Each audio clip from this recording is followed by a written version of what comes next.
नमस्कार दोस्तों, आपका स्वागत है। आज की 20 बड़ी खबरों में भारत की बड़ी जीत, पाकिस्तान की टेंशन तो ट्रंप का पावर मूव, भारत की राजनीति में भूचाल तो किसानों को राहत और मौसम का बड़ा अलर्ट शामिल है। और भी कई काम की खबरें हैं, वीडियो को अंत तक जरूर देखें।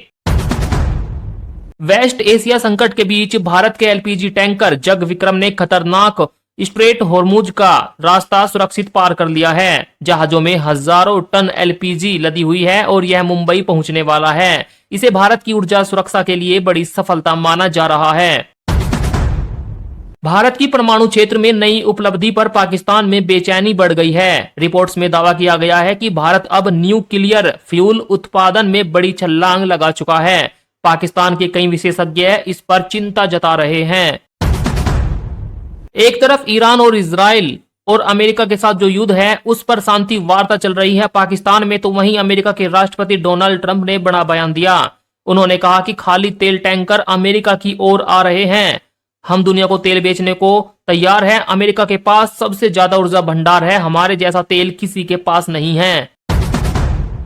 अमेरिकी रिपोर्ट्स के मुताबिक चीन ईरान को एयर डिफेंस सिस्टम देने की तैयारी में है। अगर ऐसा हुआ तो मिडिल ईस्ट में ताकत का संतुलन बदल सकता है और ईरान और भी ज्यादा पावरफुल हो जाएगा। इस खबर से अमेरिका की टेंशन बढ़ गई है। बिहार में बड़ा राजनीतिक उलटफेर हुआ है। मुख्यमंत्री आवास से नीतीश कुमार का सामान शिफ्ट होने की खबर आई है। अब 7 सर्कुलर रोड पर उनका नया आशियाना होगा। इससे बिहार की राजनीति में हलचल तेज हो गई है। केंद्र सरकार पंजाब से 155 लाख टन अनाज उठाने के लिए विशेष ट्रेनें चलाएगी। मुख्यमंत्री भगवंत मान की दिल्ली यात्रा के बाद यह फैसला हुआ। इससे पंजाब के किसानों और भंडारण व्यवस्था को राहत मिलेगी। उत्तराखंड में 4 धाम यात्रा को लेकर युद्ध स्तर पर तैयारियां चल रही है। सरकार खास तौर पर लैंडस्लाइड जोन पर फोकस कर रही है। सड़कों, सुरक्षा और सुविधाओं को बेहतर बनाया जा रहा है। सरकार ने भारत में डीजल पर एक्सपोर्ट ड्यूटी बढ़ा दी है। जेट फ्यूल पर भी अतिरिक्त चार्ज लगाया गया है। वैश्विक संकट के बीच यह बड़ा आर्थिक फैसला माना जा रहा है। इससे भारत की तेल कंपनियों को झटका लग सकता है। संसद में मोदी और राहुल की मुलाकात। संसद परिसर में एक दिलचस्प नजारा आज देखने को मिला। यहां नरेंद्र मोदी अचानक राहुल गांधी को देखकर रुक गए और दोनों के बीच लगभग 1 से 1.5 मिनट तक बातचीत हुई। इस मुलाकात की चर्चा पूरे दिन होती रही। इस्लामाबाद बातचीत से भारत ने साफ संदेश दिया है। एस जयशंकर ने कहा कि शांति और सुरक्षित व्यापार सबसे जरूरी है। भारत का रुख साफ है और हम चाहते हैं कि शांति कायम हो। उत्तर प्रदेश में रोजगार महाकुंभ शुरू होने जा रहा है। इसका शुभारंभ योगी आदित्यनाथ करेंगे। बताया जा रहा है कि 200 से ज्यादा कंपनियां इसमें हिस्सा लेगी और युवाओं को नौकरी के मौके मिलेंगे।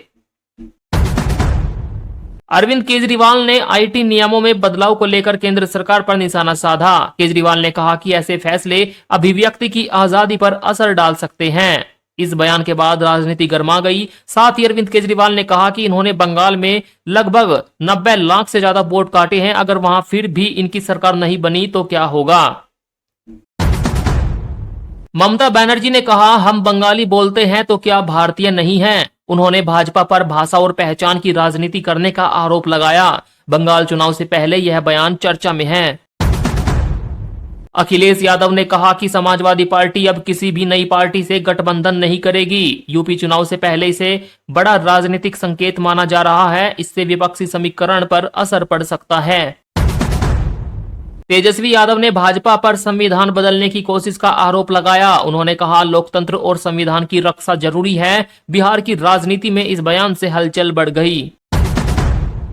मध्य प्रदेश में लाडली बहना योजना की 35वीं किस्त जारी की जाएगी। मोहन यादव महिलाओं के खाते में राशि भेजेंगे। इससे लाखों महिलाओं को सीधी राहत मिलेगी।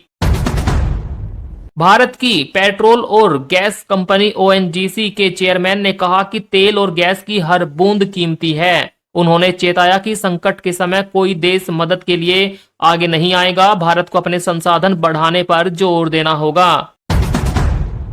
रक्षा मंत्री राजनाथ सिंह ने कहा कि अब भारतीय सेना सीधे किसानों से फल और सब्जियां खरीदेगी। इस फैसले से किसानों को सीधा फायदा होगा और बेहतर दाम मिलने की उम्मीद है।